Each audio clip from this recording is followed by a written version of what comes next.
the big breaking news coming out of this is that now I've made a formal request to PGMOL for the audio conversations between the officials from Saturday's defeat. I wasn't told about the error from the VAR until half-time.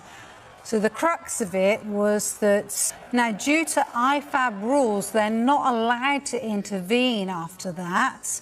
But as you see him there, walking off that pitch right there, he knows nothing about the fact that they have made a mistake. And that is when he was told by VAR that the mistake had been made. And I've now requested the audio between all the officials that obviously we've witnessed before, haven't we, with Howard Webb and Michael Owen when they did that programme in order to tell us a little bit more about what goes on at Stockley Parks. So this story not set to go away anytime soon. There's a statement from PGMOL as well, which I'll bring to you shortly.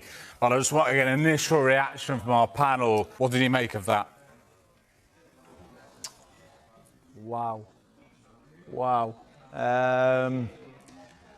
Concerning, and I think something has to be done with common sense, and we can talk about IFAB and the rules, and you listen, that finds out that it's been the wrong decision. They've made a complete error. There's no defending them. But no one went into that hub wanting to make that mistake. I just think something has to change where I think it was 27 seconds before they're saying, pause the game. We realised then that there's been a huge mistake. They make a huge mistake, and they realise that. There's no indication this has been the wrong decision. As soon as it's kicked off, the letter of the law, it has to play on. Like Howard Webb, he's under an awful lot of scrutiny at this moment in time. What's VAR coming for?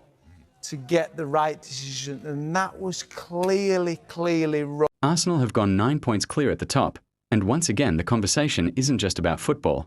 It's about officiating, controversy, and how certain teams keep benefiting when the margins matter most. The latest storm comes after Fifa's intervention stripped Manchester United of goals following clear handball incidents involving Harry Maguire and Dorgú, decisions that many fans believe should never have stood in the first place. For Arsenal supporters, this moment feels less like justice served and more like confirmation of a pattern that has plagued the league for seasons. At Old Trafford, the handballs were blatant. Arms away from the body. Clear, unnatural positions. Situations that VAR exists to catch. Yet the goals were allowed to stand in real time, altering momentum, confidence, and ultimately results. It took external review and pressure for the decision to be corrected, long after the damage was done.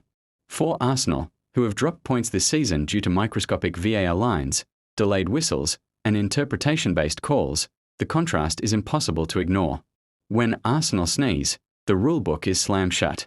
When rivals commit infractions, suddenly context, intent, and ambiguity are introduced. Mikel Arteta's side, however, have responded in the only way champions can, by winning anyway. 9 points clear is not an accident. It's the result of control, consistency, and a refusal to let external noise derail focus. Arsenal are not just leading the table, they are dictating the league's tempo. What makes this moment sweeter for the red half of North London is the irony. Even with questionable decisions propping others up, Arsenal continue to pull away. Even when robbed in plain daylight, they respond with performances that make officiating irrelevant. The Maguire and Dorgú incidents have reignited debate about VAR's credibility, Fifa's delayed authority, and whether English football truly applies its laws evenly.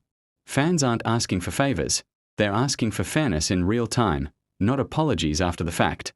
As the title race heats up, one truth is becoming unavoidable. Arsenal are ahead despite the system, not because of it. 9 points clear. Pressure applied. Statements made.